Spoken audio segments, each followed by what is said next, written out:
Seems like we're about to get going here, guys. Seems like it. We're trying to figure if this is streaming, we're trying to figure it out. The internet is pretty awful up here. Yeah, there were many complaints.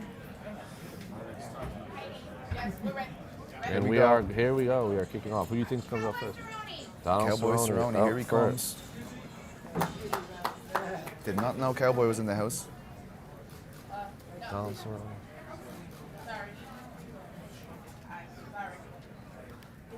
As the crowd leaps to their feet.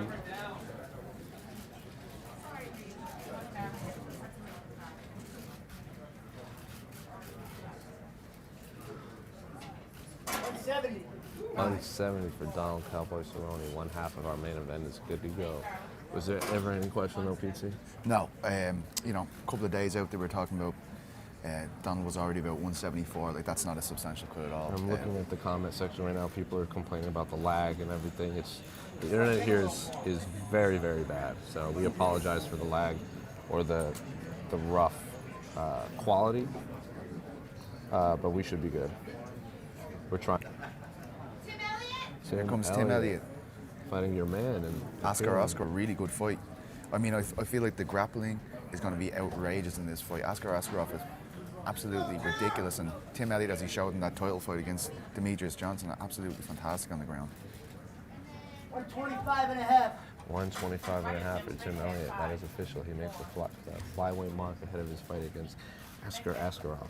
And what a glorious mullet. Former flyweight title challenger. He came up short to Demetrius Johnson. A wildly exciting fight on the finale of that tough series. I was just referencing that when I was speaking about the grapple exchange, and I expect him to have with Askarov. Oh, yeah. Askarov is ridiculous. Jay Osborne up next.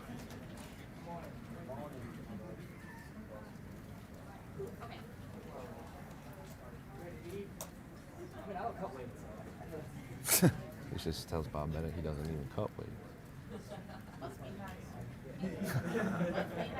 Had a nice meal last night. He's just told us he had a nice meal last night.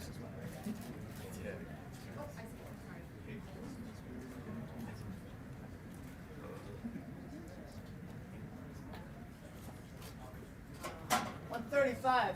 135.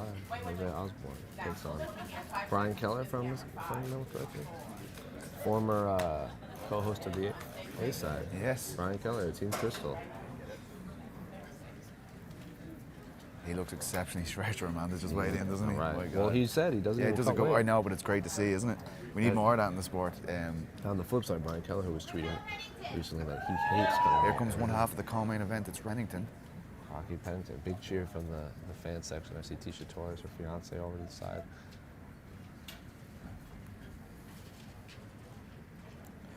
Raquel coming into this fight on the back of that split decision win over Irene Aldana.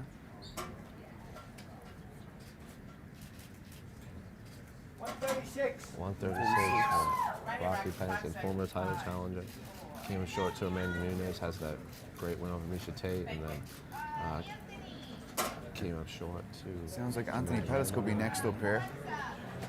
We're hearing Anthony and Alexa's name being called. Could be Anthony, the UFC employee in the back. Submission radio are being offensive, and hopefully they'll just turn around. Here comes Anthony Pettis, as predicted by me, Peter Carroll.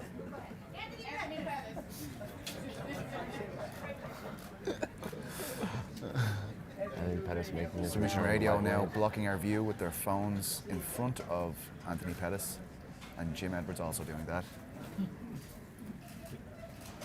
155 and a half. 1.5 for Anthony Pettis, who makes his return to lightweight after a string of fights at welterweight, where he knocked out Stephen Wonderboy Thompson before coming up short to Nate Diaz. He's taking on Carlos Diego Ferreira, or just Diego Ferreira, however you want to call him. He's apparently lost his first name. He looked a lot better than he usually does on the scales He as really well, did. just there. Well, and he said told us, you need to take a break. He went up to 170 to give himself time to recover from those cuts to 155 and 145. And here we have it. A-side alum, Brian Kelleher. That Crystal crew. Wonderful member of Team Crystal. Constantly tweets us his crystals hanging from his rearview mirror in his car. Let's see him hit the scale. Looking forward to hearing what the crystal keys to victory are this week. 136. 136 for Brian Boone Kelleher.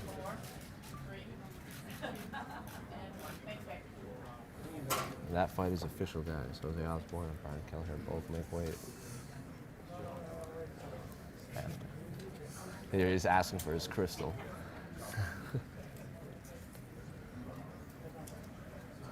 Probably Alexa now, maybe. I would hope. I imagine so. Esther Lane has found herself a lovely spot just up there at the right of the stage.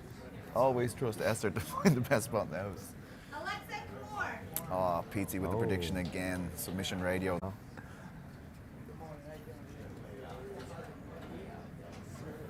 Unbeaten record. If I'm not mistaken. Is this a 205? Because I know Justin Ledet, he was heavyweight initially, and then he went down to light heavyweight. Had that debut against Rakic, I believe, at light heavyweight. Not go very well. It was at UFC Hamburg. 204. With ease. 204. Is indeed a light heavyweight scrap. Yes. Ledet. That's two very tough fights, though. And Johnny Walker back to back. Oh my Right? God. That's a tough opening to your tenure at light heavyweight. He also has a win over Mont Godbeer. That was heavyweight, right? That was heavyweight. So heavyweight, and then light heavyweight. I Sadiq am Youssef. so excited about Sadiq Youssef, man. If you we both, Casey and I, agreed that the Sadiq Youssef fight against Andre Fili is one of the fights really flying under the radar. This guy's out, and he's been fighting his whole life, making headlines since he's a teenager just for his grappling ability. Oh, yes. You know how big this win would be for him. Andre Fili, 146 there for Sadiq Youssef, but a fight against Andre Fili, in the situation Andre Fili's currently in, he looks amazing. He looks better than he ever has. Well, in February, when he beat Miles Jury in Phoenix, he said that by the end of 2019, he was going to be the featherweight champion of the world. Obviously, it didn't work out, but he's looked phenomenal as of late. Now he has Sadiq Youssef. Roxanne Modafferi. Roxanne Modafferi rocking the Goku hair. We had a nice long chat about our mutual love for anime at Media Day yesterday. Why not Super Saiyan? I'm just saying. Oh. And she's even wearing the earring. That's unbelievable. I don't know what this means. 125 for Roxanne Modafferi. So those of you who don't know, and the other person is wearing the earring because she got them from the Grand Kai, they then fuse. So you put one on your left ear and one on my right ear, and then you fuse into one human being. One human being? Yeah, you become one. So if we put it on, we become like Jose Caro. The world is not ready for that. Like Megatron. What did the Voltron? Yeah, sure. Yeah. So Voltron was body parts, not like one organic human being. Macy Bob is gonna come out as Vegeta. You just know it. I hope so. Wearing the other earring. What was the Power Rangers one where they all formed to make one thing? Hold on.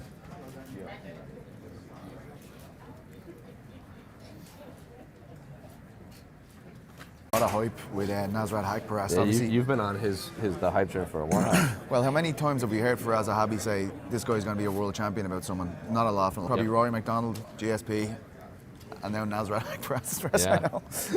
Haqparast, for you don't know, he came in on very short notice for his debut against Marcin Held. All right, I'll get back to this later. Hang on. Diego Ferreira up next. Takes us, as we said earlier, on a wonderful 5-fight win streak. 5, is it? I believe so. I thought it was 6, but no, you're right. But that Tyson was absolutely unbelievable. 155 and a half. 155 and a half for Diego Ferreira, who's been one of the shining stars of his wow, I'm blank. As his son. Fortis MMA? Fortis MMA. His son yells "Go Daddy" from in the sign. When we were, it was in Abu Dhabi, I believe. He had a really bad cut before he fought Tyson that time. The Dragon Ball Z era. He was a fusion very era. bad. It was actually very hard to watch when he Mark fought Tyson Raimondi that asked him for time. an anime update. And same kind of situation. He got on the scales, and his son starts shouting, "Daddy, come on!" He could barely walk off the scales. He looked wouldn't look easy still, but at least he weighed in, got it done, and now on to probably the biggest fight of his life against Anthony Pettis. Well, his last loss was to Dustin Poirier, if I'm not mistaken. Diego's? Yes. So his only 2 losses, I believe, it's to Dustin Poirier and Benito Dariush early on in his UFC career. So he's not losing to bums, as people in the business would say. Justin Ledet up next. Well, looking a lot better at 205 this time, just in the debt. Seems to have trimmed down a bit. He's got a great job, got a great jab, should I say. I guess it's his defensive wrestling that's kind of let him down. Even Rakic that time, even though he's known for his striking, he did a very good job of taking him down and dominating from top position. I can remember he compared himself to 205 for Justin Ledet. Well, he went into Johnny Walker. He ran into a flying knee, if I'm not mistaken. Earlier in the first round.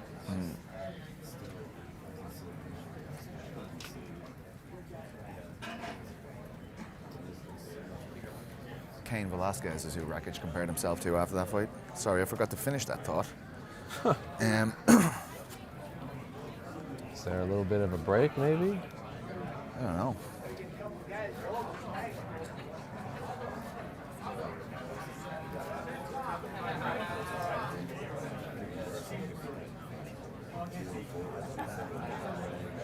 Still, many people were waiting for Rudy here. Got a quick run in there early. So we have the towel being pulled out. I don't know who it's for, but Well, if it's not a hoop, UFC PR is kind of trying to wrangle the fans to not maybe look from the side. Why they don't use the hoop is beyond me. Get a hoop and line it. When they do use the hoop, they need to hold the towel on the inside so you can't see through it with flashes and everything. Just get the hoop with a lining and use it for everyone if they need it. No need to go back and forth. who is this one? Someone very light, you know? Maybe. I cannot tell. Bit They of haven't said drama here anything. building up already. With this. I can't see the skit. Oh, Nasrat Hakparas here looking for the towel. Not a guy that I really thought put too much weight, to be honest. This is interesting. A big guy, very thick dude. Even though he's not the tallest, lightweight, he's all there. Looking to increase his win streak to 4-0 within the UFC when he takes on Drew Dober here. Doesn't look too clear. No, he does not.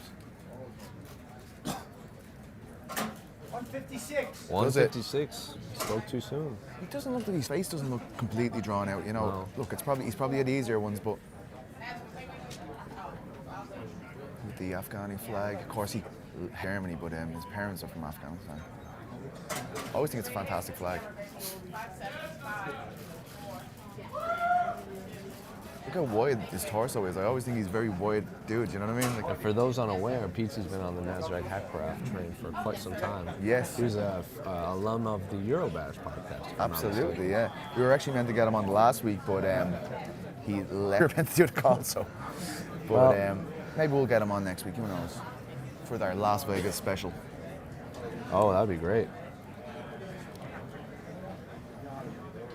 Yeah, I'm really hot on him. I think, like, you know, his win over Akeem Silva there in his last one, that left hand, if you remember, he just, unbelievable, man.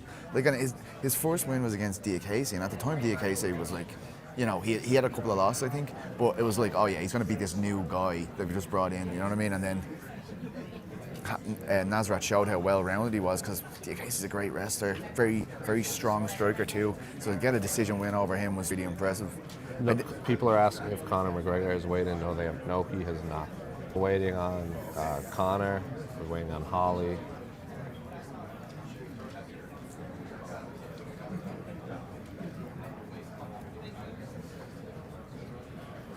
Pull up. Who else is waiting in?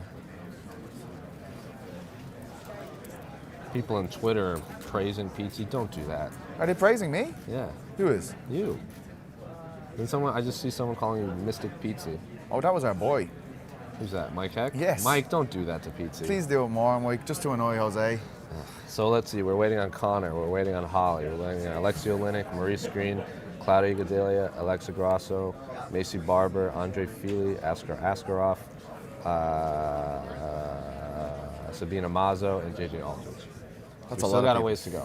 Still got a ways to go. It's only been 15 minutes. I think it was UFC 245, the last one. Those weigh-ins flew. Yeah, I remember They watching. were flying. I think we had like 12 people weigh in the first 10 minutes. It was literally a line of people waiting.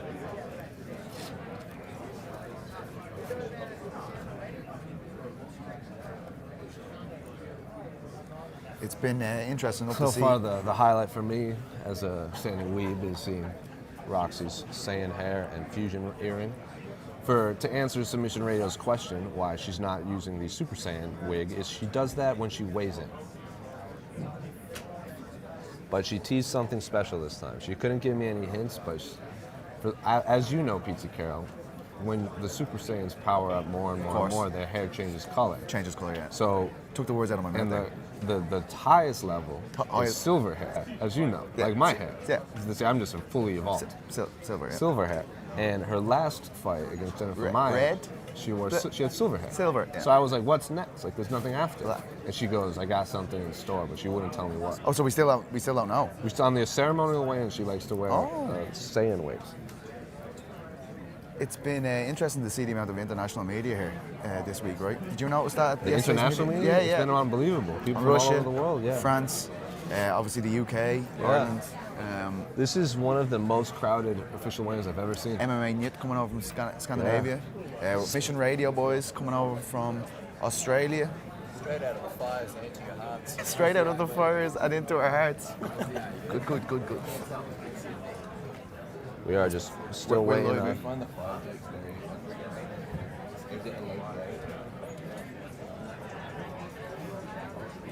Still a little bit of way, still waiting on I don't know who. Usually they say there's going to be a Askarov. I heard her mouth. I saw the mouth Askarov. So does that mean he's going to have a hard time? Is that what we're thinking about? I'm not sure. I can't because I saw her mouth Askarov, but then she went behind Bob Bennett, so I can't really say read what they're saying. Maybe we're just talking trash. Bob Bennett. Yeah, so I'm just, Checking the scale. a lot of international media basically is like, oh, Mark Raimondi creeping under our chairs here. Right. Here he you go. comes. Mystic Jose.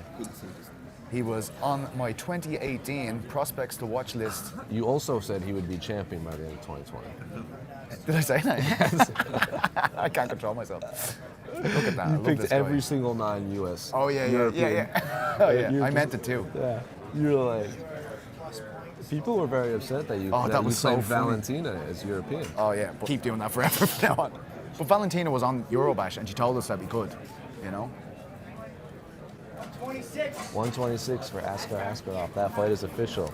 Very cheery man, as you can see Very there. cheery, man. Nickname Happy. Yeah, he.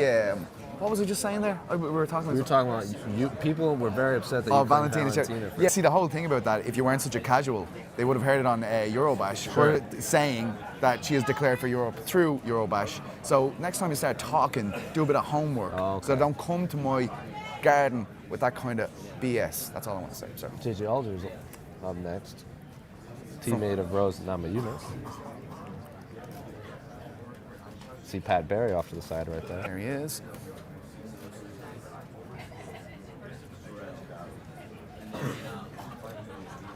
Coming into this contest on the back of that win over Lauren Mueller. 25 and a half. 125 and a half for JJ Aldridge. And for that, she was finished by Macy Barber in a fight. I actually thought she won the first round. Then Macy Barber came out like a back round and just put it on her and finished her. But she didn't look at it. Like Macy Barber may have finished her, but make no mistake, she was looking phenomenal up until she got finished. Notice how many media were around Macy yesterday. So much media. Like, I mean, She's- after I believe that she was probably the most sought after person on the media day. I asked Roxanne, I go, is outside of fighting for the belt, is fighting Macy Barber the biggest fight in this division? And she kind of thought about it, and she basically said, like, I think every fight is big. She gave me one of the names. But Alexei Grasso up next, heavyweight. You chat to Shouldn't be Alexei. much-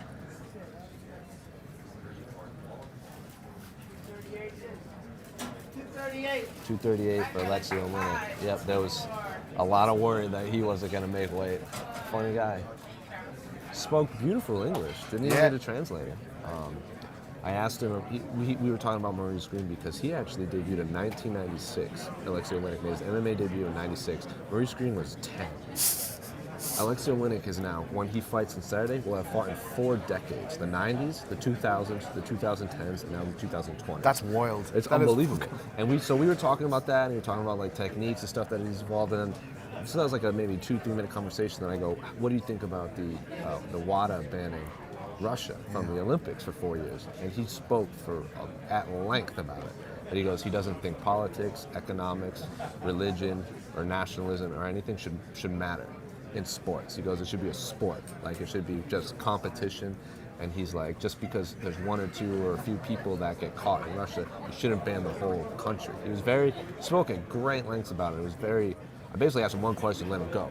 But you know, like I've said this to you before, I know when I spoke about Petr Yan and Khabib, this actually is going to put a lot of attention on these guys. The MMA because fighters. it's the only thing they can see now. Well, not the only thing, but one of the big sports they can watch where they get to see Russia taking on the best guys in the world. So, especially for the likes of Khabib, who's a champion, and Petr Yan, who's a title shot, their fights are going to become so big and take on a much bigger meaning for the Russian people because they're going in and trying to take belts off international opposition. Because if you can't go to the Olympics, which is huge. And the World Cup. Yeah, two huge events. The events the Russian people probably look forward to more than anything in terms of competing against international. If they're gone, I think it's going to put a lot on these fighters because MMA is huge over there. Like, MMA is absolutely massive. There are so many promotions in Russia that make a good turnout every single time they put on an event. So, yeah, I feel like it's probably going to work out for the guys, but of course they don't want to be tarnished by this, Russia can't, and in the sporting landscape. Look at these records. Alexei Grasso is 57-13-1. Maurice Green is 8-3. Alexei Grasso has more losses than Maurice Green has total fights. Yeah, that's mental. But Maurice Green, an interesting storyline. Maurice Green is one of the other. Like, Alexei Grasso has 57 wins. Most of them are stoppages, and most of them are submissions. Green is also one of the few heavyweights that has more submission wins than knockouts. So he has 2 triangle chokes from the bottom. I believe him and Stefan Struve are the only heavyweights in the UFC with 2 triangle submissions off their back. So this is really, I asked Maurice Green, are you viewing this as like, if you can tap Alexei Grasso, that's a huge feather in your cap. Like, Gordon Ryan just did that at the Quintet, and he's like, it's not something I'm looking to do. Like, I'm looking to win any way possible. I'm not going in there thinking I want to submit Alexei Grasso. But someone of his caliber would be a huge feather in his cap. Oh yeah, I can't see that happening. I that happening. No, like, I mean, Alexei Olenek training, like, choking out giraffes with them Ezekiel chokes and stuff. Like, I mean, it's just, he's an unbelievable submission specialist. Gordon Ryan, like, he's okay. Yeah, he's the best in the world, like, by a long shot. Ever, by a long shot. So I mean, no hard feelings there, Alexei. Alexei Grasso is the 1996 Minamoto Cup heavyweight tournament winner. I was runner-up, would you believe? He's also the WC MMA heavyweight champion. He's the last M1 Global middleweight Russia tournament champion. The 2007 KSW 8 heavyweight tournament champion. Just a big thank you very much to Andy Stevenson, who has sent us a screenshot of the back of our heads, and the back of our heads are ridiculous. Thank you very much, Andy. Yeah, I appreciate you. But Alexei Grasso to get back in the win column after being finished by Overeem and Walt Harris. But before that, tapped out Mark Hunt, and Junior Albini was, of course, by the Ezekiel choke. Neck cranked Travis Brown, and then Ezekiel choked Victor Pettis. So, but his only losses lately have been to Curtis Blades, Alistair Overeem, and Walt Harris. So, as I said before, not losing the bones, if you would. Hells no. Made his UFC debut in 2014. It looks like he's had 7 double-digit win streaks in his career. So, the boa constrictor, if you would. It's kind of wildly exciting just watching him latch onto someone's neck. You know what I mean? It's just... Also, the 2011 Eddie Alvarez Grappling Tournament Absolute Division winner. It's Alexei Grasso. He's also the 2011 Black Belt No Gi Advanced Superweight Tournament winner. Got a couple Sambo championships. Got a M1 Global. A lot of promotions I've never even heard of. Do you expect Conor to leave us? Conor leaving us waiting? Come on. Come on. Conor's not waiting. Let me see, will I? People are all asking, has Conor waited? Try and check to see if my super secret sources will tell us how far away we Go are. ahead. You think so? Submission Radio, Submission who Radio coming in. he's not here. have been known to give us he's fault not. throughout this broadcast. So let me just clarify that. If you take away one thing from this, if Submission Radio tells you anything, they're probably Messaging those people on the street Someone in the comment sections, what do you think about the rumored Cejudo versus Aldo bout in Sao Paulo? What? I mean, like, I just don't like the precedent it sets. I agree. Piotr Jan is the man who should be fighting for that title. He should be. I understand that Jose Aldo's a way bigger name, but Jose Aldo. we can't start setting a precedent like that because it's not good for the sport as far as I'm concerned. Even I though agree. the debate surrounds the definition of sport in here. It's disappointing because I like that competition, but it does set the precedent. Oh, I that love He's coming off 2 losses, and he's getting a championship fight. Not only is he coming off 2 losses, he's coming off 2 losses to 3-round decision losses. He's not losing these wars. He's not losing these classic battles. He lost to Alexander Volkanovski at featherweight, dropped back down to band. I mean, we could be a boy, man. I'm the tough one. Hello to the You're 11. the kind of, you know. Hello to the nearly 12,000 people watching this live stream, by the way. I am Jose Youngzes. We are here live at the UFC 246 official weigh-ins. For those of you that have just joined us, Conor McGregor has not weighed in. We are still way home. Maurice Greene, Claudio Gadelha, Alexei Grasso, Macy Barber, Andre Fili, Sabine Amazo, and JJ Aldrich, if I'm not mistaken. As PT Carroll looks off into the distance longingly. I'm just, wow, there are a lot of you watching, yes. Conor McGregor has not weighed in yet. Where is Mr. Mac? We don't know. I'm trying. You guys want to talk in the comment section, then we can talk about whatever you want. How long did it take you to get your hair like that? Not too long, actually. Yoel Romero for my legacy. He's the scariest guy, and he wants to fight him before Romero gets older because he doesn't want to be a guy that beat up an old man. He wants to be the guy that beat the physical specimen that is Yoel Romero. So I was not a fan of that fight for a while simply because Yoel Romero was coming up back to Paulo Costa was hurt, and Romero just seemed to be the one that was going to fill the gap. While he recovered, you had Jared Cannonier out there, Captain Crystal, Darren Till was making Alvin Gastelum. Hadn't fought Darren Till yet, so there's a lot of other names that excited me more. But as soon as Masvidal cut that promo on why he needed that fight, he sold me, he sold Casey, he sold Esther, he sold everyone on that fight. And I was like, man, they have to get you to do the countdown. It was ridiculous.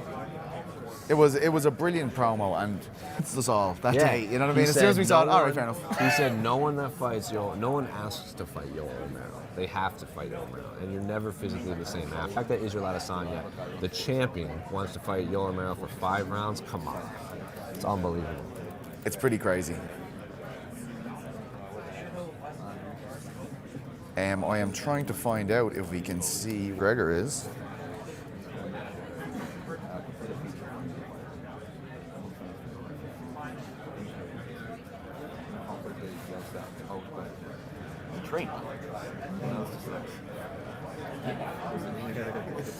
Noel McGrath saying he's gonna bury that Budgie Youngs.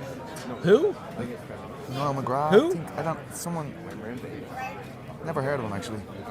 Oh, the guy that does the show with me. Oh. That Eurobash one. Right. Oh yeah. The B-side. Andre Fili up next takes on Sadiq Youssef. And as we said earlier, Andre Fili v Sadiq Youssef, for a fight to get excited about, that will do. That one will certainly do the job. Andre Fili, who with a fresh new Uriah Faber tattoo. Where is it on his leg? He's got fantastic tattoos, hasn't he? 145 and a half. 145 and a half. Andre Fili.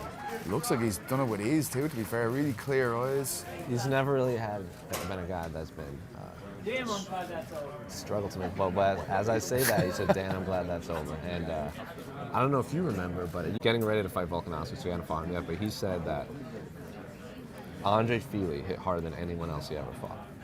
When he's on song, he looks absolutely unbelievable. Oh yes. You know, and I feel like, you know, this is the run we've been waiting for a long time. I feel like, you know, it's been kind of, he had that at the start. It was kind of a bit win-loss, but now it just feels like it's all coming together for him at the right time, Someone right? asked, "Who's that fool with the terrible gray hair?" That would be me, sir, Jose Youngs. And he's a beautiful, beautiful soul, Thank and you. frankly, I'm offended. Someone goes, "Has anybody made? Was Nazareth the only fighter that needed a towel?" No one has missed weight yet. I think he was the only fighter that I did. remember he is the only one that has needed a towel so far. We are flying. Let's see.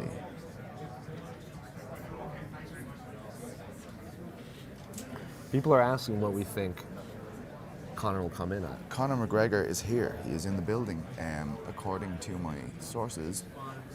So it could be any time now. That's all good news though, because he would not be here if he was not on weight. But I don't think any of us really feared that he wouldn't. Someone make asked what he. A couple people, how do you think he weighs in at? 168. 168. A lot of people are saying 169 and a half. Why?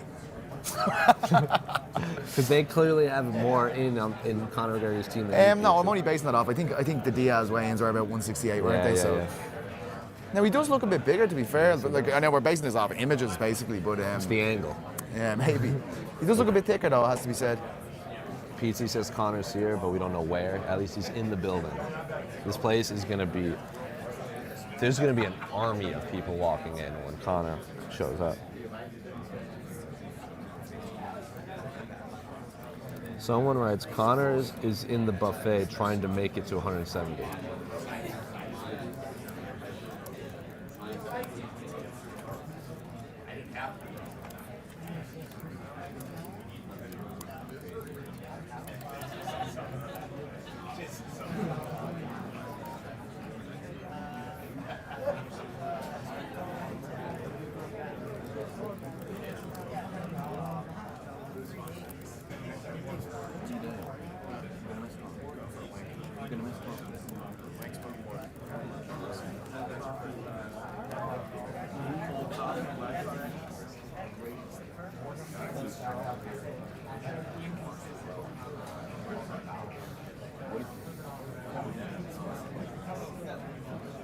Everyone is saying Conor's at all these random fast food places.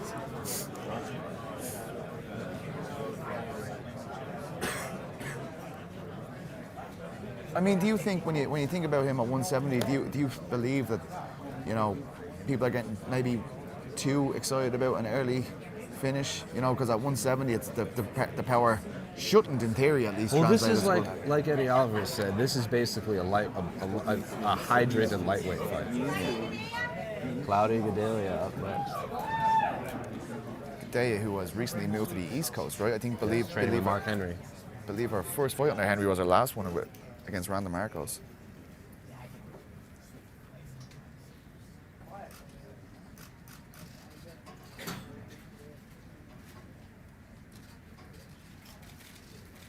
Cloudy Gadelia. Is there really ever any doubt? Fresh. Cloudy, one of the most tenured fighters at strawweight. I believe Joanna and Angela Hill might be the only fighters with more fights at What an opportunity is for Grasso, though. UFC. Yeah. This is low key going to be a phenomenal fight.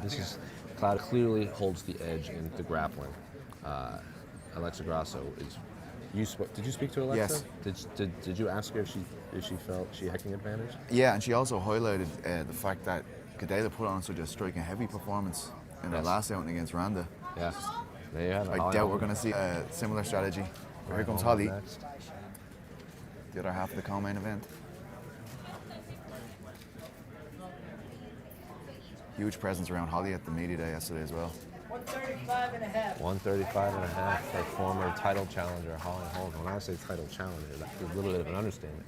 She's challenged for the bantamweight and featherweight championship on multiple occasions. She's obviously a former bantamweight champion following the head kick over Ronda Rousey, UFC 193.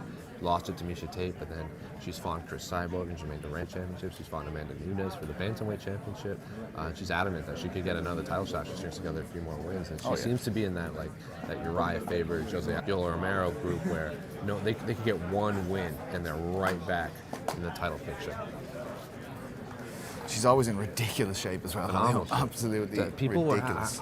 I got a little bit of a scrum with her because they're trying to pull her at the end of media day. And people were asking her, like, how long are you going to keep fighting? Is like retirement on the line? She's like, I'm not even thinking about retirement. I want to keep fighting. Like, I don't want to retire. So for those of you asking if Holly Holm's going to retire, cut it out because she doesn't want to retire. Specifically you, Miss from Submission Radio. Maybe you should retire, Youngs. Oh, wow. You should retire that hair. Ooh. Jose makes pointed comments to people, and it's hurtful sometimes. So fucking nasty. It's been such a I'm nasty a little... week. Why does he have to lower the tone all the time? That's what I want to know. Here you go. From Joe Corbett. Jose, can you confirm tonight PT's unconditioned hair is comparable to steel? Touch it there. Go on, do it. Ooh, I cut my hand. Here comes we Conor go. McGregor. Conor McGregor up next. The fans jump up. He Very hugs fresh Bob air, my Bennett. God. Just told Bob Bennett that he looks in really good nick here. He could have eaten breakfast before I came here, but looks at things. He looks You a little sweaty. You can see Tim Simpson off to the side here. Paradigm. What else can we see? John Kavanagh. And here comes McGregor. Oh, he looks in really good shape. What's it gonna be?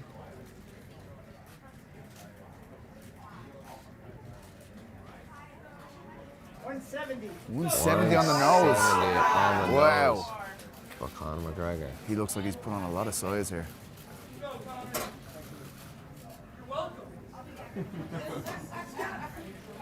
No scream from Conor. Signature scream where he Wait, is that not usually the ceremonials we see? no, he did. I believe he did at the Habib fight too. He usually screams and slaps his chest a bunch of times. We just didn't feel like a There you go. screaming Conor environment. McGregor, 170 on the dot. Our main event is official. Donald Cerrone and Conor McGregor have both made weight. Holly Holm and Raquel Pennington so far. So for the main event, we are just waiting on Maurice Greene and Alexei Grasso. Everyone else is weighed in. Everyone else has made weight on the main card. Moving down to the preliminary card, the ESPN preliminary card. We're still waiting on Macy Barber.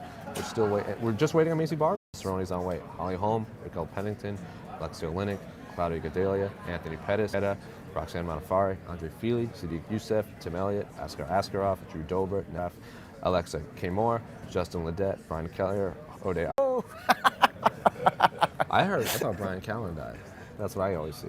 Maurice Green, Alexei Grasso, Sabine Amazo, and Macy Barber. That's who we're waiting on. We went to Owen Ruddy yesterday, myself and Jose, and we were kind of talking about Conor's, his approach here seems a lot happier, a lot more nonchalant, he'll say, to his opponent. And Ruddy said, well, don't worry, lads. In training last night, he showed a very aggressive side to himself. Yeah. So that was a good from Ruddy off the record as well, just openly chatting about. As you say, off the record and then announcing on live stream.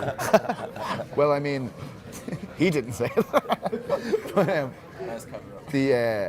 But that's a good thing to hear, right? Because I guess some people are kind of wondering, does Conor need that intensity and the kind of Does he need like the animosity? rivalry? Yeah, You know what I mean? I don't know if he does, man. Like Conor's, like he strikes me as a guy that says all this stuff to build up the fight, but he's never truly hated a person. Like maybe he obviously had issues with Habib, but you saw like Aldo and Eddie and all those guys. Like after their fights, they were, hey. I think he does, man. I don't think he hates genuinely gets himself into a frenzy. I don't think he hated Eddie. Have you Alvarez. ever seen him be friendly to someone at weigh-in? No, I'm saying outside of Habib. Oh, he said he outside didn't hate of Habib. He just had some differences with him. I was like, No, he Don't know had, about that one. he had legitimate issues with Habib, but other than that, emotion where he hasn't hated Eddie, he hasn't hated Mendez or Aldo. Like after he praised Aldo for being a great champion, same as Oh Eddie, yeah, same as him. after like living in all the stuff he did on that tour, he everything like lived that. with him. Yeah, like I mean, it was like it's pretty intense. I think he does get himself into a frenzy to give himself that kind of cutting edge. He's done it his whole career. Like I mean, every weigh-in since he's a kid, he did this. You know what I mean? Like it's like he's trying to elicit something from himself. Like I mean, there's a story from years ago in Ireland where he made a man cry at a weigh-in. Here's a new one. Conor is Joe Rogan. Joe Rogan's son. Breaking news. No, he's not. That would be a time. Wait, yes, he weighed 170 on the dot. We are waiting on Maurice Green, Sabine Amazo, and Macy Barber. That is who we are waiting on. R.I.P. Brian Callen, there you go. Macy Barber has had issue making weight in the past. She took quite a while to weigh in Boston. Had to, in UFC debut in Denver, was the strawweight. She missed weight the first time and went back and came back and made weight. So she's had history. And then Sabina and Alexa, I don't think have had too much history with missing weight.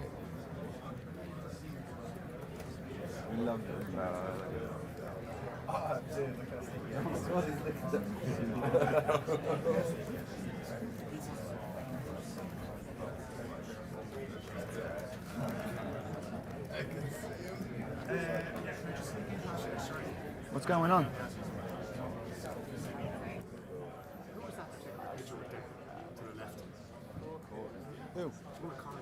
on the left with the hat on. It's Colin Byrne. He's the one half of the creators of the McGregor fast. Okay. So him and Dr. Julian Dahl. Conor McGregor has weighed in. Give me 170 on the dot. Just say he's a member of the coaching staff because he's a strength and conditioning coach. Thank you. Colin. Conor did not miss weight. Everyone keeps saying, did Conor miss weight? No, he weighed in 170 on the dot. We were waiting on Maurice Greene, Alexei Grasso, Sabine Amazo. But of course he didn't miss weight, guys. Come on. Someone But I'm just surprised goes, they're coming in right at 170, though. I have to say, I'm a bit surprised by that. I don't know what this means. What does this mean? No, I'm not. Oh, okay. People arguing about Irish politics in the comment section. This Huff in the YouTube comments. This is going to be one of the greatest fights ever. Mark my words. 5 rounds, Cowboy wins in the last 2 minutes. But I love Conor McGregor. This is my favorite 2 fighters. That is a wild prediction. That is a my friend. wild prediction. Cowboy fights and then.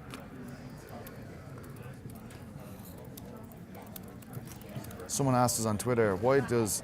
Oh, sorry, that said, does Jeff Nowitzki? He is. He's sitting right to the right Yeah, of us. why does he? Because, I mean, he's a big part of the fighters of situations, I guess. And, I mean, at a weigh-in,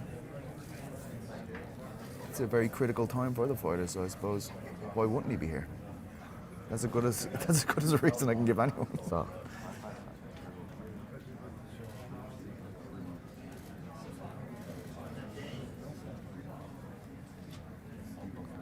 Someone says hello from Blanche Pizza.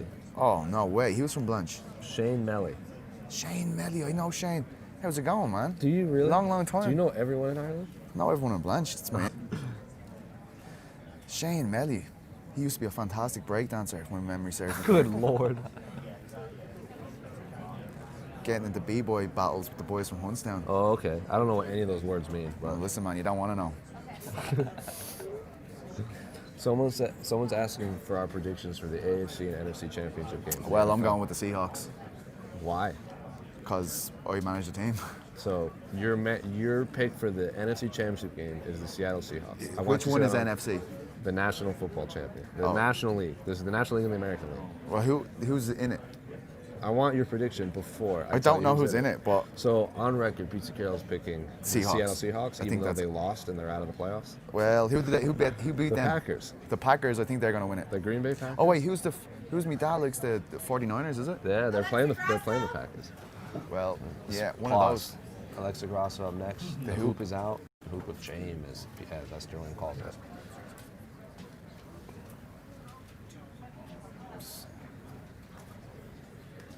Looks a bit concerned, that has to be said here. Might be a false alarm. We've been a bit excited a few times She's today. very slow to be taking her outfit off, so it looks like she's very. It might be a little concerned.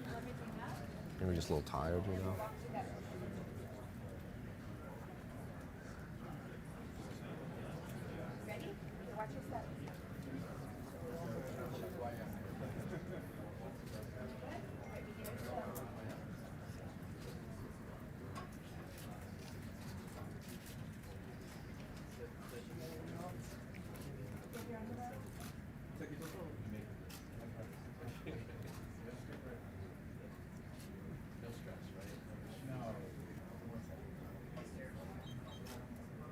Twenty-one and a half.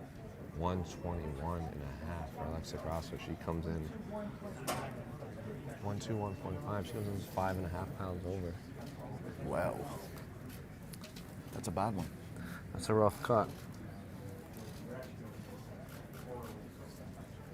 So Alexei Grasso has missed weight.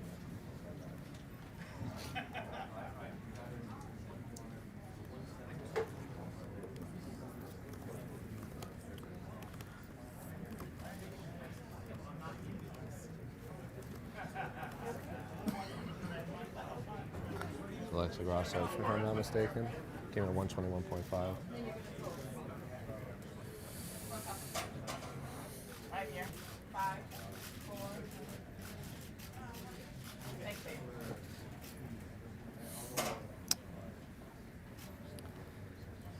Got it, Alexa, and as we know, the weight cutting process can be a lot more difficult for female athletes. And Grasso has missed weight before. She missed weight ahead of her fight against Randa Marcos. She came in 119. That is a bad one. Also, weight comes in today at 121.5, 5.5 pounds over, so we have to figure out a fine or whether Claudia takes the fight Yeah, at once all. it's over 5, they got to ask whether the fight's going ahead at all, right? That is correct. Someone says, just a heads up, the Seahawks are not playing. And I go, thank you. Well, look, I still think the Seahawks are the best baseball team in North America, so when they start hitting them.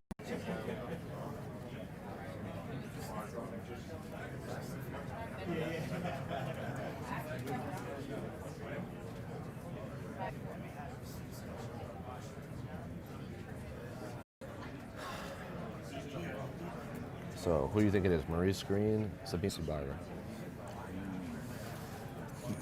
The more, as you said about Macy now, kind of has me feeling that she could be last, you know?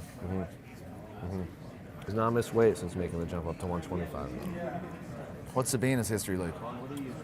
I think she struggled, but I can't remember off the top of my head. Maurice Greene. There you go, Maurice Green coming in heavyweight, the crochet boss. At least it's not a case of the heavyweights leaving it till the very last second to weigh in. Because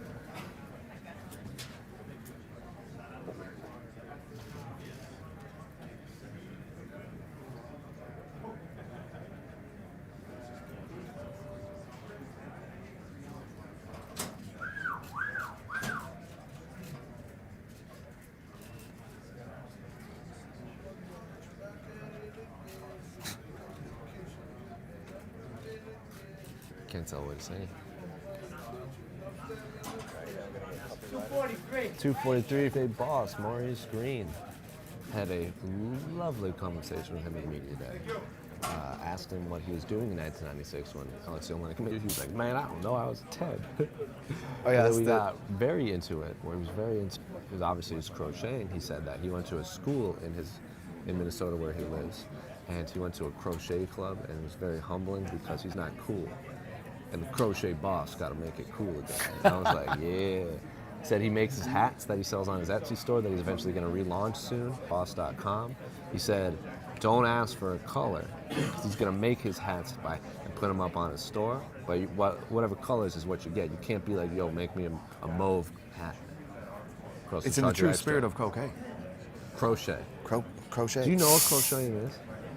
Do you know what crocheting is, Pizza Carol? Yeah, we used to. Well, I think the people in my school used. You Is this a sure? thing when you're doing? Are you talking about the GIMP stuff? That wasn't in school. I I must have went forget to a really. I forget you're from Ireland and never use that weird. Why did goofy you? string. You went to a GIMP school? What does that mean? What did you? God, you're so my weird. God, you're at GIMP school. Then. So crocheting is like sewing. Yeah, I know. Do you? Yes, I'm just wondering about your collegiate years. I'm gonna look it up. It's weird, but GIMP school. no, I did not search GIMP school. Oh, my Seahawks statement. See, loads of people already vibing with what I said. They definitely baseball team, I still think the Seahawks are the best baseball team in America. and I'll stand by that comment until the day I die.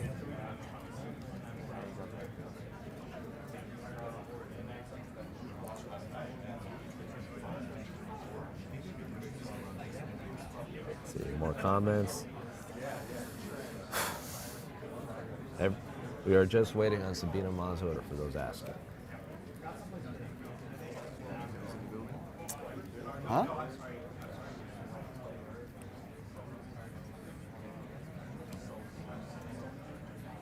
Who do you think comes up first, Mazo or Barber? Mazo. Sabine Amazo, part of Dominance MMA. Saw her at the Dominance MMA Media Day in Los Angeles, at the Tyson Ranch. This is what Americans call GIMP string. You make like art with it, you weirdo.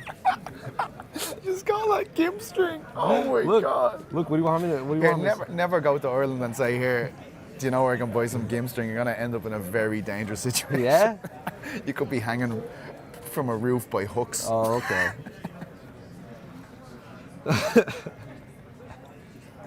Wow. You can learn something new every day, don't you? Yeah. Apparently, you went to I don't even know. I don't even know.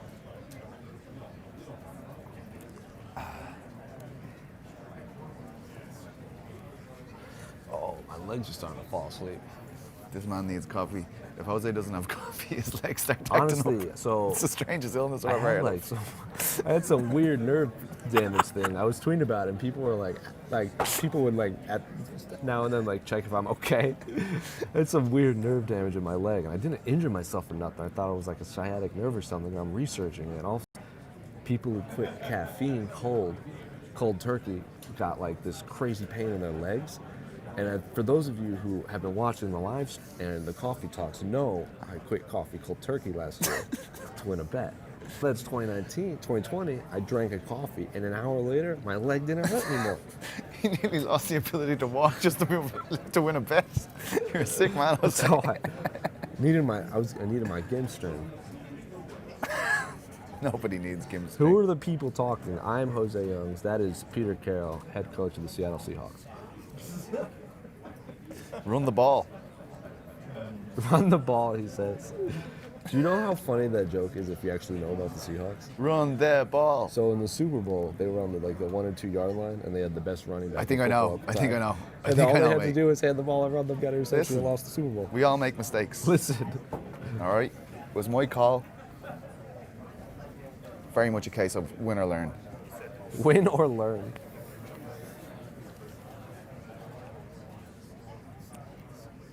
Literally only know what the Seahawks are because every year someone gets onto me shaming my selections for the team or shaming my decision to run the ball.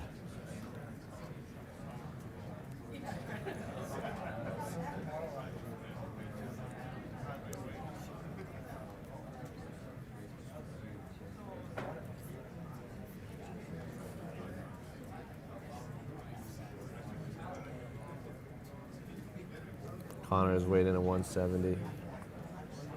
Cowboys Cerrone weighed in at, what was Connor's weight? I mean, 170, Cowboys weight? I can't remember off the top of my head, but both of them have made weight. 170, as I'm told. But no, you can't trust the Submission Radio lads. They're trying to sabotage us.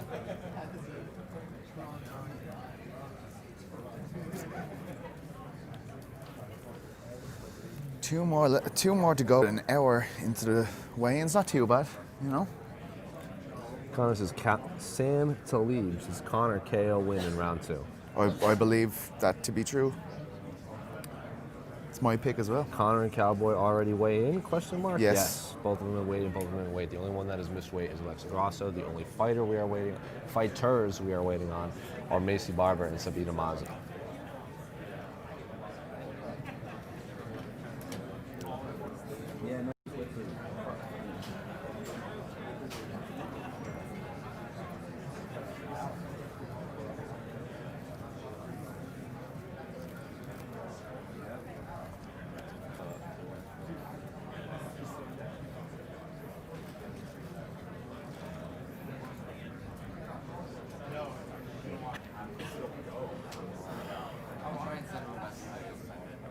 So, I know we have a preview show coming, but to pick for fight of the night.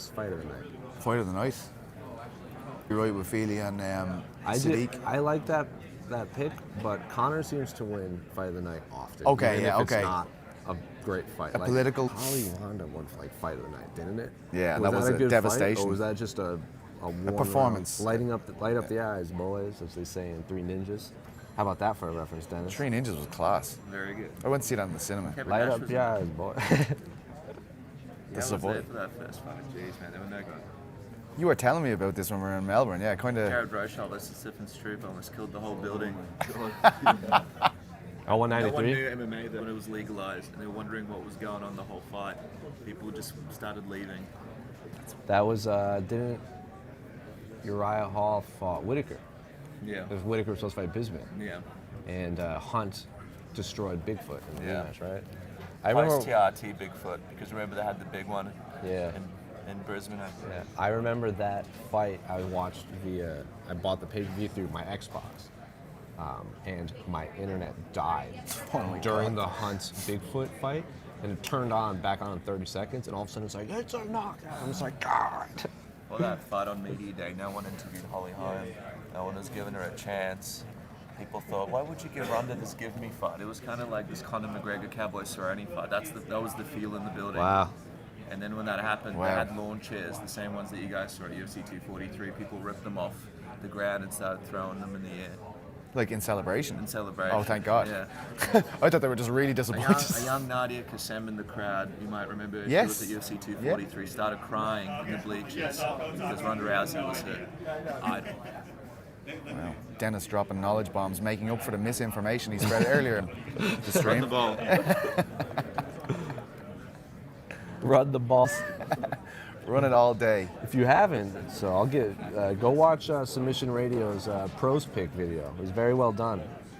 Watch Dennis get his ass handed to him by Gareth A. Davies. Well, I mean, Garrett's striking skills are some of the most lethal in all of MMA media. It's great dexterity, doesn't he? He For a man almost- in that tight of jeans and that magician He wardrobe. wears the best strides in the MMA media He also. does.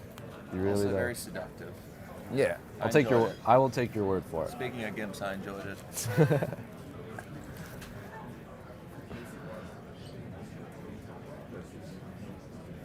Let's see, who else? People are asking who's weighed in. Everyone has weighed in outside of Macy Barber and Sabine Amazo. The only person to miss weight has been Alexei Grasso, who came in 5.5 pounds over, 121.5. You'd have to imagine they're not going to let her cut any more weight.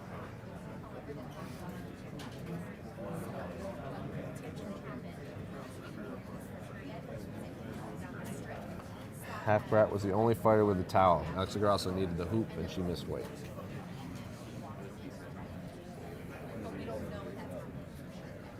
Someone says Andre Fili by Frog Splash.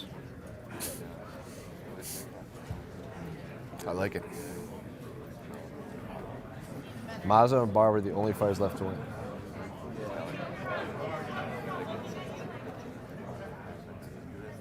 What about you guys? What are your predictions for the main event? Yeah, hit in us the with some comment predictions. section? That'd be cool. People keep asking us for our predictions. We're going to save that for the preview show. But you tell us. Who do you think is going to win? So we're going to get a quick look at the MMA media scene. Still have Mark Raimondi rocking the Jushin Thunder Liger shirt. Just looking at that shirt brings a tear to my eye, honestly. Oh, this is the one that retired at the last This event? is the one. Show some respect. Sorry. Put some respect in that.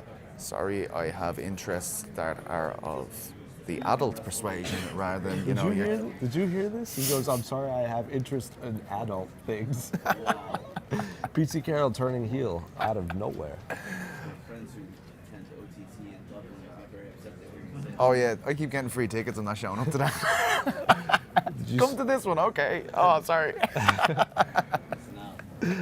Speaking of, I'm rocking my Tetsuya Naito medallion still. I knew, yeah. As soon as I looked at it, I was like, there it is. There it is. There's that bad boy. It looks like I have like a media credential. It's literally just a Naito medallion. Is Artem there? It's, Artem is I here. saw a video of him getting in.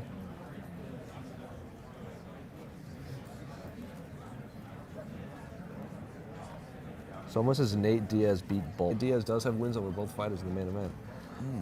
That fight against Cowboy was the co-main event of Lesnar Overeem. I want to say UFC 140, 111. Nate Diaz had set the record for most strikes landed in like a 3-round fight because Cowboy refused to listen to his coach, Warner, because him and Diaz were kind of beefing. Oh, it was the before. best. It was one of the best fights. It was a Remember, just beautiful just before that, because Cerrone had given him the finger, At the beginning. and then just before the third round starts, Nate gives him the finger. and Double just- finger. Oh, it was And it fantastic. beats the soul out of it. That's such a classic Diaz moment.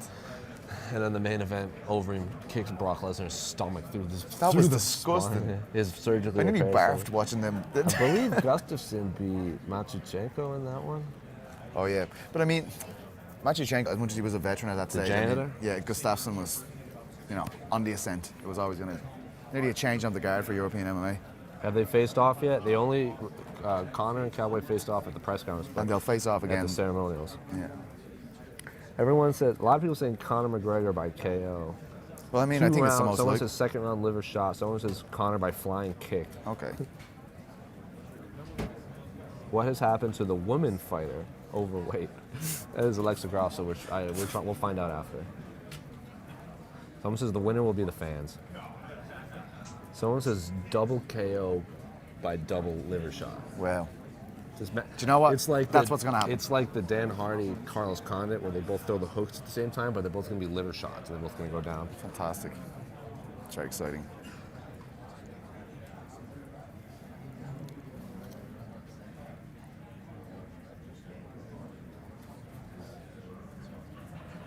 McGregor's weight was 170. Someone says Cowboy by armbar. I mean, I think if it goes to the ground, Cowboy clearly has the edge, but he's so good. Like, it's insane how good he Cowboy? is. Yeah. Well, Like, Cowboy's best defense is his ability to scramble and submit people off his back. It's similar to Condit, where you don't want to take him down because the threat is there. Similar to Overeem in Pride, he has all those guillotine because he practiced how to. Someone shoots on them, he can just grab your neck and choke you out. So, their defense is the threat of the submissions. Conor finished. Conor, first round KO. Cowboy submits Conor with triangle round 4. Conor has a black belt in BJJ under Artem the GOAT. Ihome did weigh in. She made weight. First round KO for Conor. Conor less than 2 rounds or go. Interesting. If it goes past 2 rounds, do you think it reaches the decision at that point? no. I don't disagree with you, but someone says if it doesn't, I don't think it's going to go to decision. I don't 5 rounds, either, I don't think so. but some people are commenting if it gets past the second round and No. Conor fades and Cowboy is historically been needs a round or 2 to get going. He could go 5 rounds like he did against Iaquinta. I think Cerrone would like to get a late finish if that was the case and he made it out of 2 rounds. Yeah. 3 rounds submission by Cerrone.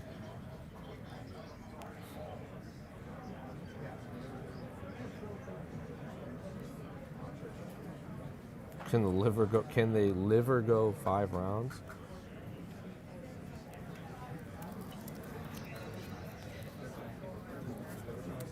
So leg kicks, then work up to head kicks. I'll tell him that. Is this the first time McGregor's hit 170? It's been like 168. This is Conor. Brown belt. Under Kavanaugh? Yes.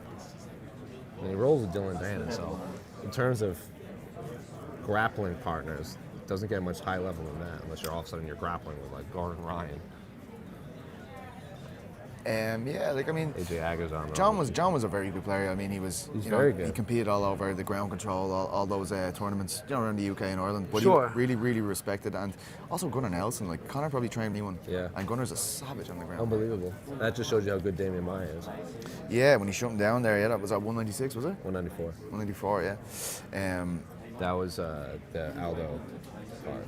That also had, so that main event was Stevens, Gunnar, Maia, Romero, Jacare, Rockhold, Weinman, Conor, Aldo. Unbelievable card. Did you just? Who gave Kavanaugh his black belt? Matt Thornton. Matt who? Matt Thornton. Okay. So he would have been Forrest Griffin's first coach as well. Oh, interesting. Yeah. He was the original SBG. I think it started in Portland, Okay. Portland made. Portland, Oregon. Okay. What punishment do you get if you come in overweight? You get if your opponent takes the fight.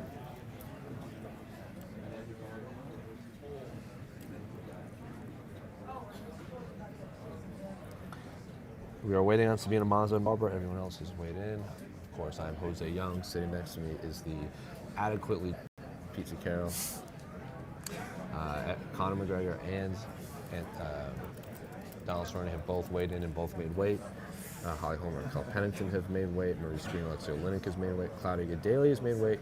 Alexei Grasso has not. And then Anthony Pettis and Diego Ferreira have both made weight. So far, the 2 fighters you're waiting on are Macy Barber, whose opponent Roxanne Modafferi has made weight. They have the featured prelim end. And then Sabine Amazo we are waiting on, who has the very first fight of the night against JJ Aldridge, who also made weight. Everyone else has made weight, so Grasso.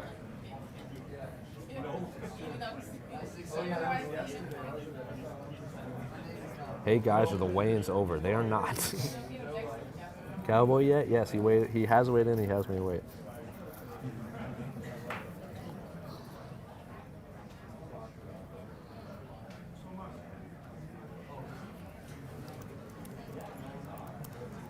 Seems like a lot of the media's cleared out since Conor weighed in.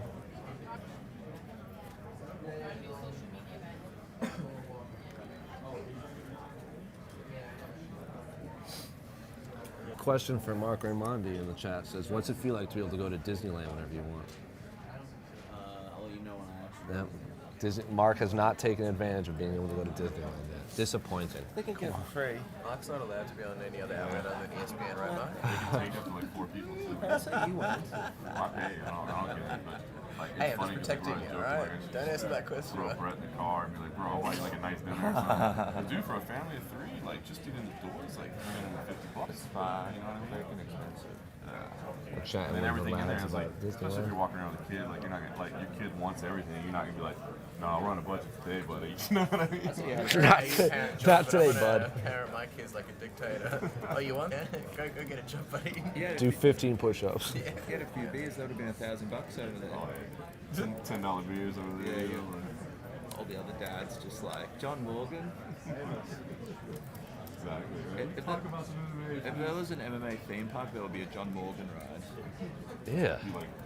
And a Jose Young. What does that mean? Drinking involved somehow, like make you screw it You have to it eat. spins you around, so Spins you around, feel dizzy. And then it spins you around, and then you have to make your own hot wings, so he yells at you.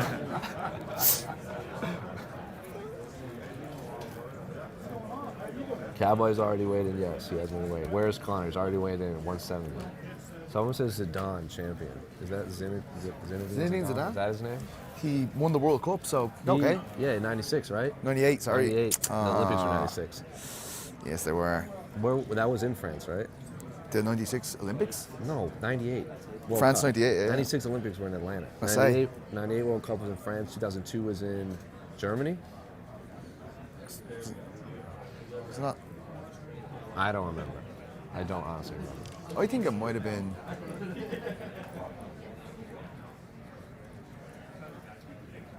(2002). That's what I just said. Yeah, no, but was it not?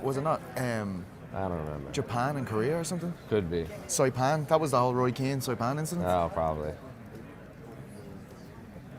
World Cup 2000. It was in Japan. You're right. And then Russia was the most recent one, right? Team Mexico, of course, gets knocked down in the Group 16 every year, but what you gonna do? Just don't make it anymore. Yeah, we got that. And if we do, handball it's from pretty Cerrone, embarrassing. We got that handball, right? Oh my god, that was a moment in history, you know. Pizza just got real aggressive. I was running to the pub, right, so I could try and catch the end of that match. Thierry Henry hands the ball, and like I can hear the screams, no! And I rang my dad, and he was like, "I'm just leaving now. I'm just leaving now. I didn't want to stay for the rest of the match." It's still like one of that cuts to the core of every Irishman, really. And Thierry Henry is such a nice guy, Very nice guy. and one of the best forwards ever in the Premier League. They have left 40 minutes, if I'm not mistaken. Yeah.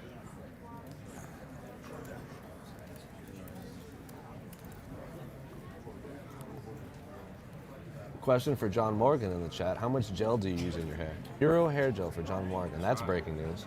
I'm a moose fan. Ooh, that's a moose guy. I Good really answer. should use some product. Otherwise, my hair turns into just a crazy fro. Like this. Yeah. It's just Like PTs. curly, yeah, my shit just goes everywhere. People listening to this conversation about it, they're like, what is happening? Just points at mine, or else it looks like that.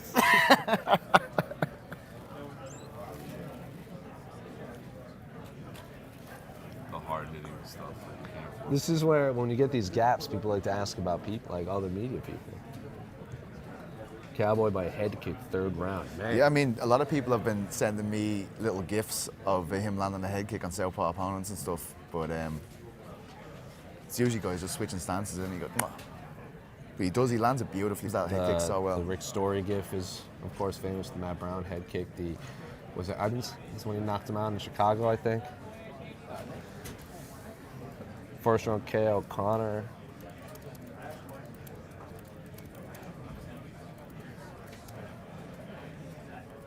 People are asking you to say famous Conor lines because they want to hear you say it. we They're just- specifically saying, tell pizza to say this, tell pizza to say That's that. where we just pull up a lot of quotes then and see how it goes. Do I have to do an impression or just say them in my normal voice? Your normal voice, I think. It's not the same. Jose, would you consider any more nose rings? Yes. Oh, stay tuned, I'll my constantly friend. consider. Stay tuned, my friend. It crosses my mind every few minutes. Don't think I'm not thinking about it all the time. Speaking of which, me and Maurice Green had a long conversation. Saw my nose ring. He goes, I think I'm going to get one. Oh, yeah? I go, welcome to the nose ring club. But I had to tell him, get the stud, Pete, because I know you want one. Get the stud for a couple weeks. Because if you go straight to the ring, it'll get infected. Oh, we got movement. Oh, yeah. Macy Barber, it looks like. I don't think I'd be able to rock it, to be honest. Don't sell yourself short, Pete. I often see clothes and say, Jose would be able to wear that. Oh, yeah? Not me.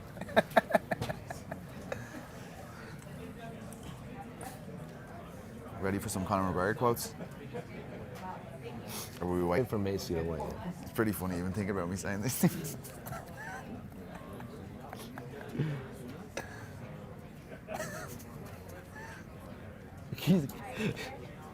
He's beside himself. Let's look at Conor McGregor. Macy Barber out next.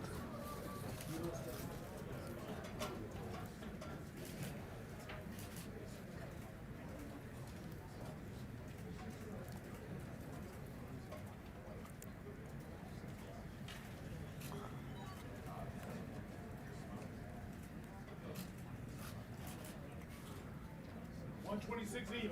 126 even for Macy Barber. She's all smile when she makes weight. Roxanne Modafferi over the side clapping along as Macy makes weight. Now hands in the air. Roxanne, well, you know why she's excited, right?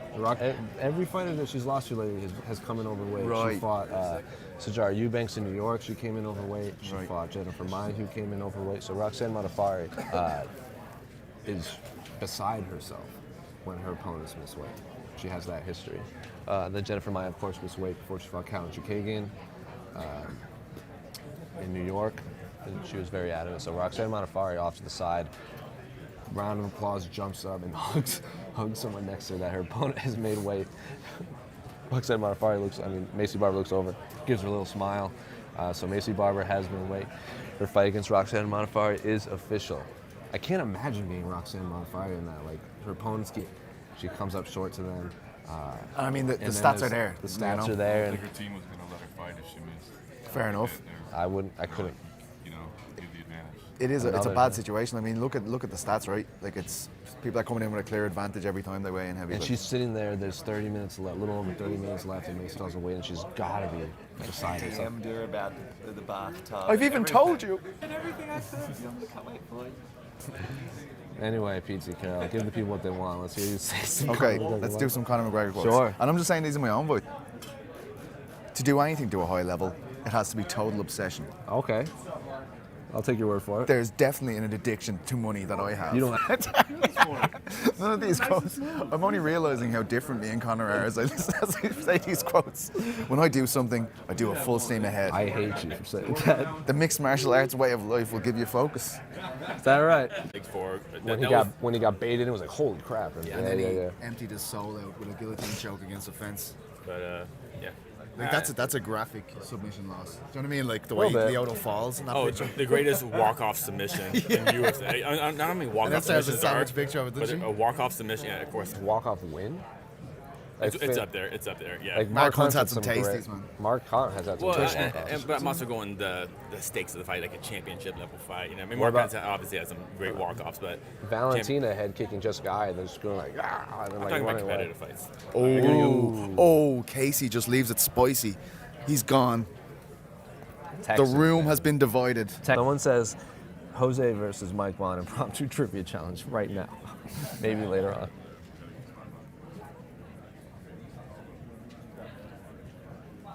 I forgot about that. Forgot we chatted about that. We start all kinds of beefs. Show up about this stuff and forget what we said. Listen, guys. Oh, apologies.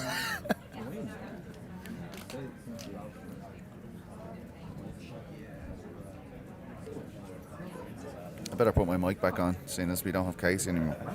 Wonder if Esther wants to come and have a chat. Is there anyone else you want to go chit chat with? I see Dan Hardy standing over there. I think it's just a bit awkward where we are now. You know, Maurice Green still in the house. we're only waiting on the one. 25 minutes left and just one person to weigh in. Stickily kind of dispersed after Conor McGregor weighed in. Yes. I see the usual gang of misfits. But it seems like all the... Here comes Phil. Here comes Phil. It is. Phil, the legend, finding people's camera caps. I was gonna say, Phil joining in. Do you want to sit down here for a second and have a chat with us? Good man, Phil. We'll be joined by another Irishman now, one of my mentors, a Reuters journalist. You might Mr. remember Phil him O'Connor. from the lovely suite. It was the Stockholm card, right? That's right. That was the day that I called the retirement of Alexander Gustafsson if he was to be beaten by Anthony Smith, and Mystic Phil got it right again, guys. Isn't that when all the Swedish kids ran up on you guys? Yeah, gave us the finger. That's true. I was this close to go and post and put, these things happen. I had PT there. PT has a calming effect on me.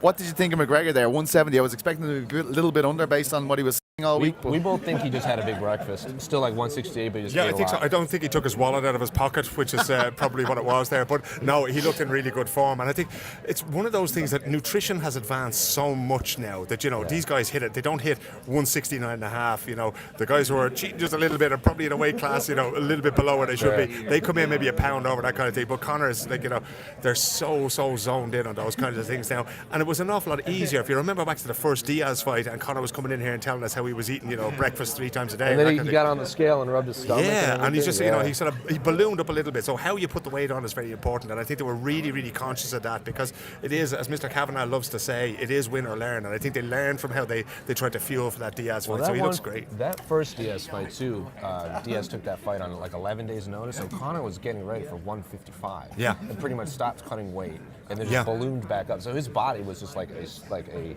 hydrated lightweight. While 170, this the rematch, you saw how scientific he took the approach to hitting the 170 mark. That's the thing, and I think that's the thing against Cerrone as well, because Cerrone's slightly bigger to begin with, so he has to be just a little bit more careful about how he takes this. Yeah. So you don't want to be carrying any excess baggage in there. You want to be 170, but you want to be a quality 170. You don't want to be there with your wallet in your pocket or a bunch of fat around your gut or that kind of thing, because that's not going to cut it at this. I don't think McGregor ever been fat in his life.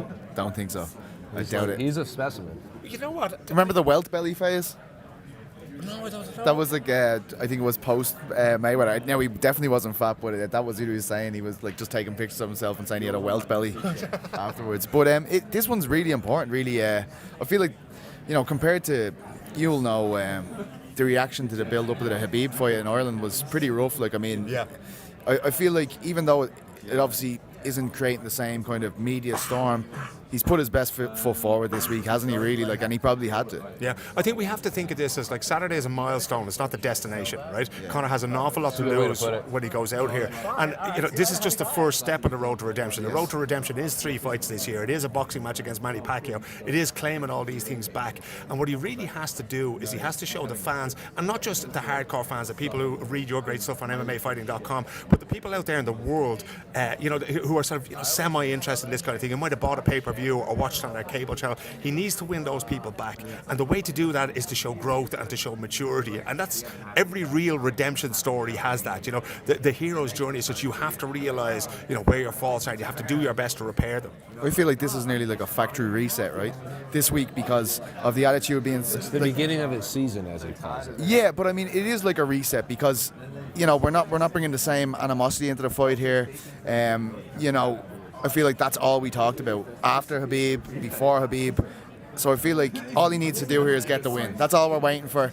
He's showing us a new process, a new attitude in the build-up to a fight. If he gets the win this way, this is like the new. We'll know it's a real thing. I guess it will add substance to it. Well, if we think back to the time that he climbed the cage after beating Eddie Alvarez at Madison Square Garden, we were all there, and he got up there and he wanted to apologise to absolutely nobody. So what he did was he appeared humble, and it just went back to being the old Conor. I think we can probably expect to see here is the respect for Cerrone is the real deal, just as the way that the animosity towards Khabib was the real deal. There was something definitely that bothered Conor about that guy, and I do think that we will see that kind of thing in the future, but I don't think we will see it to that extent. I think he's realised that took so much focus, and maybe his business things, that kind of, it took so much focus away from it. And when you go in there, you don't want to go into the cage angry.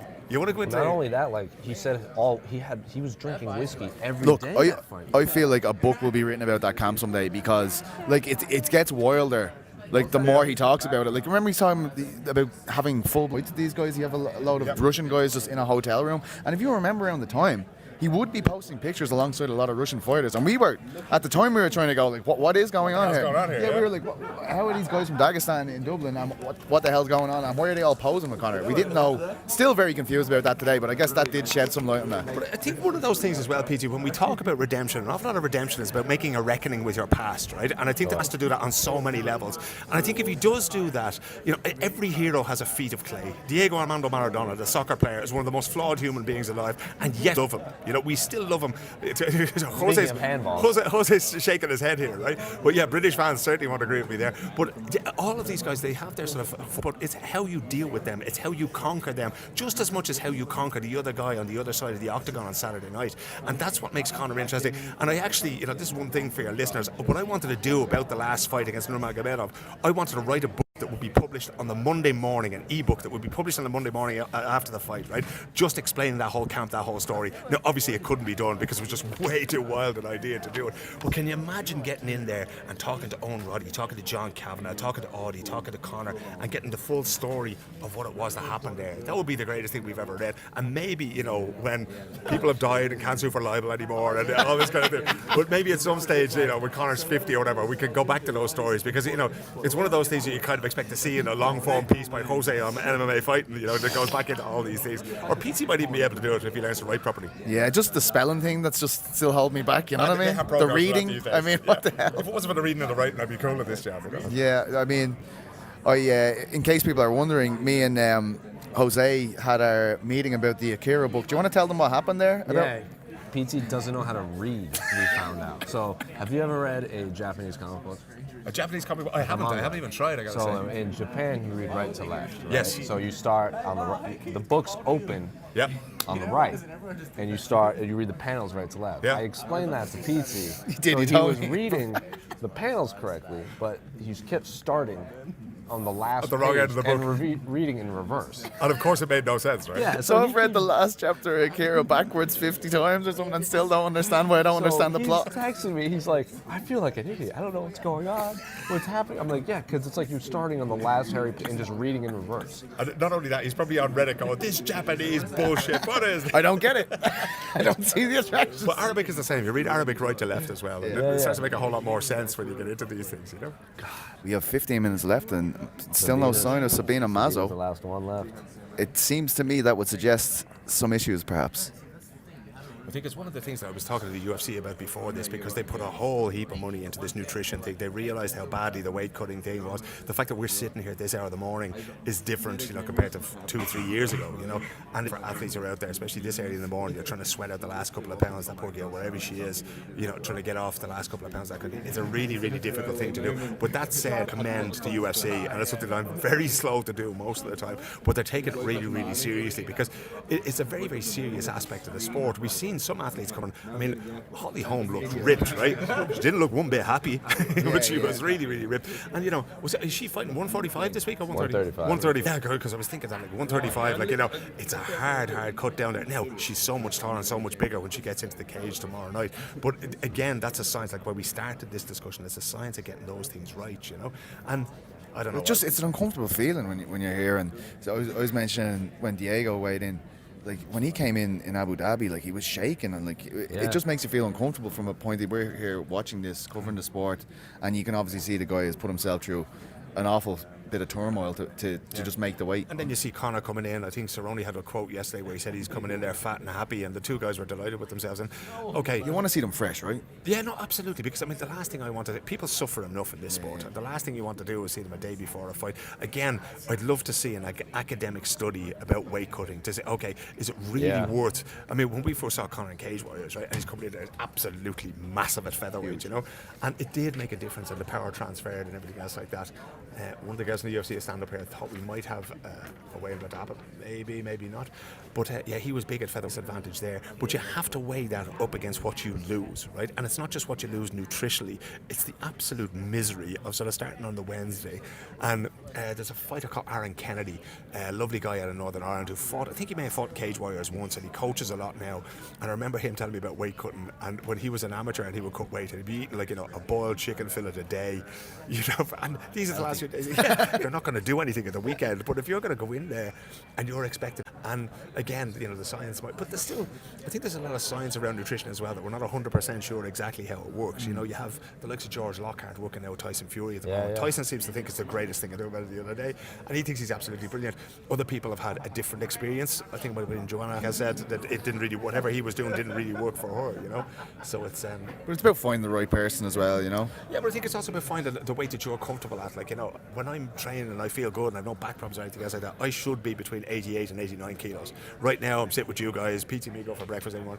I'm like 93, 94. So, no, but I haven't been able to train. I have a bad impact on my friends. Exactly. We're carrying a lot of water weight. We have to drink to put up with them. No, but it's one of those things that, if you can get that comfortable in yourself, and again, like Conor's not really cutting anything at all. I mean, Conor, I'd say, like Jose was saying, I'd say he had breakfast this morning, came in here really, really comfortable himself. And if we can encourage fighters to do that, and to sort of weigh up the advantages and disadvantages, and hopefully they'll come to the same conclusion, because again, nobody wants to see them in there getting damaged or being miserable or anything like that. Absolutely. A little bit of breaking news for you. Speaking of Conor, Dylan Dennis and Corny Gracie are off Bellator 238. Interesting, because I haven't seen Dylan in the last few days. He was kind of in the camp earlier, and I haven't really seen him as much. Would you agree he hasn't been as present? I saw him in the countdown briefly, but I know, they didn't feature him. But on the press conference day, all of the training partners were there. Like I saw. I had heard that he had. Remember, there was a little bit of did Dylan actually pay his fine? Oh yeah, because they said he couldn't corner Conor as well and stuff like that. So that there was a lot of that. So and then if he didn't pay, he can't corner. Maybe he was just injured or in his own camp or whatever. But it's noticeable as well. I think that do you remember the dolly being thrown through the bus window was part of the promo for the Khabib fight? And everybody thought that was slightly disgraceful. Everything else like that. But the fact that Dylan isn't here and seemingly kind of persona non grata, there's been no mention of that fight. I've seen barely any footage from it in the promos or that kind of thing. So it really is. It's not just cause of how they're promoting this fight. The UFC seem to have done their share. But it seems to be I do see that in some places they're kind of critiquing the fact that they are using controversy. But I think it's very much part of the story in this case. Redemption. Redemption is the story. How can you not? How can you sell me redemption and not have to redeem yourself? Exactly. But you also can't have redemption without conflict. Yeah. What is it that caused all this? Is it Conor's inner demons? Is it the fight with Khabib? Is it his fight against the UFC? What is it? So we have to have those. And it's just results as well. He hasn't been winning. That's just the way it is. That's the way sports are. It's going to be fascinating when you think he's never been more famous than what he's been for the last 2 or 3 years, but he's never fought less. So he beat Eddie Alvarez. What did he have after that? Mayweather, and then Khabib, and that's pretty much it. And I was looking back. 2 fights in 30 months or something crazy like that. Yeah, and yet the amount of revenue that he's generated in that time. And he's talking numbers. I mean, I don't know how much stock we can place in this 80 million figure that came out. But I mean, if he counts his endorsements, he's wearing Reebok's kit this week, that kind of thing. There's obviously a value to his whiskey business, there's a value to his suits business, that kind of thing. He has other sponsors out there that I'm sure he's doing. I mean, I think there's a betting company somewhere there. So and that is not 80 million out of a check from the UFC that he's getting, but maybe all told. Now even if that's inflated, even if it's 40 million, that's the kind of paycheck that has never been seen before. No other UFC athlete has seen it. Damon Martin wants to clarify, Dylan Dennis was never expected to be in Conor's corner this weekend per his manager. Right. That's Damon Martin of MMA Fighting. Did we not see I guess because he has Phil Sutcliffe, he has Owen Roddy, he has obviously John Kavanagh. Yeah. Is it 4 for a main event? I think you only get 3. Well, then that's it. That would be and John. Solid corner, to be fair. It's a phenomenal corner. Briefly, I was talking to John Kavanagh there, and they seem to be in great form. Like everybody in the camp is really T-Mobile Arena. Yeah. It was in the T-Mobile. Yeah, sorry. MSG was the. Well, it was Eddie Alvarez mixing these things up, but he had his back to us in the cage, and we were looking at the referee going, and the two of us were going, "He's got to stop this. He's got to stop this." And then the bell sounded, and Conor somehow got out of it. To get out of there, he came back and won the next 2 rounds. But I think as well, when you do get out of there, you go, "Oh, thank God for that! Like I got out of there. Well, now what do I have to do? Oh, I have to not get hit, not get." And he came back, and he sort of went back to the original game plan then as well. But having the gas tank to make it, no, he was pretty out on his feet at the end of the 5th as well. The cage was the only thing keeping him up. Yeah. Well, we were talking about this with Casey before you came over, that there's really no photo or footage of Conor just dead on the canvas. No. He's been submitted, and then the referee stepped in and stopped it, yeah. and he was against the rope. So there's no footage of Conor looking just melted. Yeah. So Casey seems to think that Is he elongated his brand nearly? Yeah, because Habib and Nate probably did with strikes if they wanted to. They Yeah. were in dominant position. Nate had full mount. Yeah. And Khabib was holding him down, big brothering him. Yeah. They could have finished it with strikes. And then boxing thing is a little different because the referee stopped it. Yeah. It's only striking. But are you in agreement that the fact that there's no picture of him just getting finished, Let's go back to Daniel Cormier getting knocked out. You know that head kick? Yeah, this is the thing. Like, it's a huge thing. It's one of those things that everybody remembers, and that is where your invincibility, right? So Conor has a sort of an out in some way. Unfortunately, he gave it. Okay. We have somebody coming in. All right, here we go. Let's say thank you very much to Phil O'Connor. I'm on Twitter at Philip O'Connor, at Philip O'Connor, excuse me. In PT's mentions is where you'll find People are asking, how come there's two Pizza Kettles all of a sudden? This is the OG. It is indeed. My main man. Let's see now, Sabine Amazo. How many minutes left? 5 minutes left. It's probably a contentious one. Sabine Amazo. Oh yeah, good spot. I don't know actually. No hoop.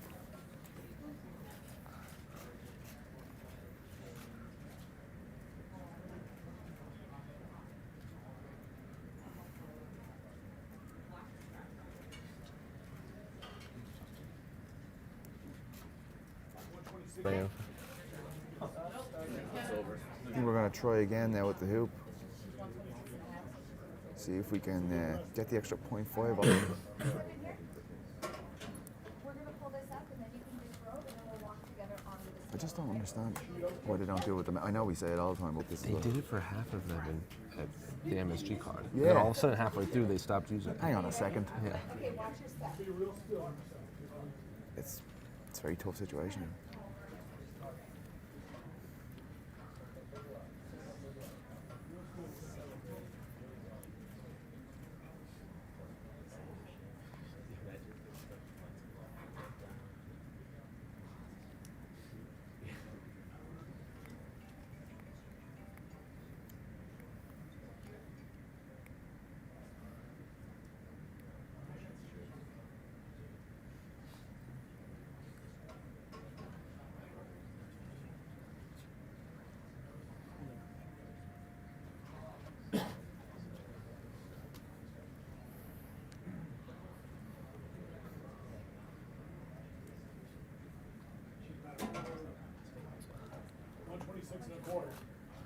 $126.25 for Sabine Amazo. That's tough. That is very tough. So I'm not quite sure what we're going to do here. She has 1 hour. to lose 0.25. Mute yourself for a second.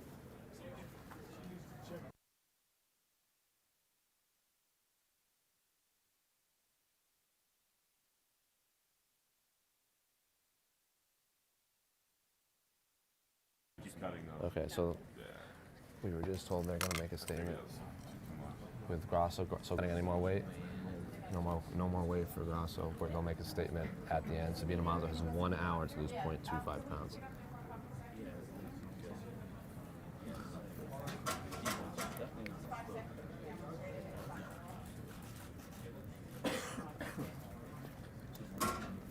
So are we going to be here till 12 now?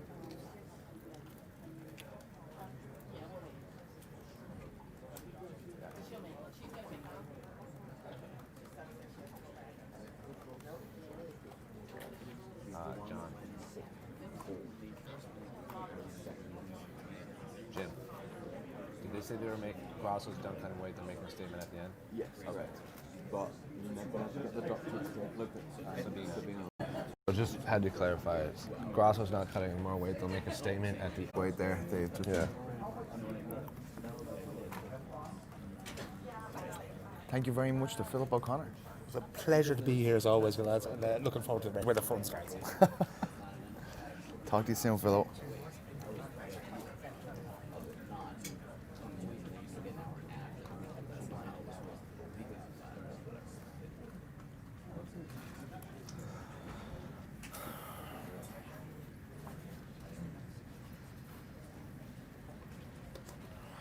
So, still not out of the woods yet, piece of Carol.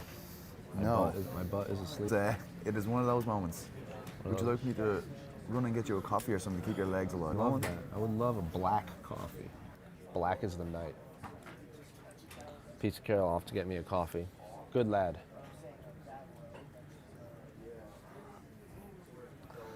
Oh gosh. Well, let's see what you guys want to keep talking about here.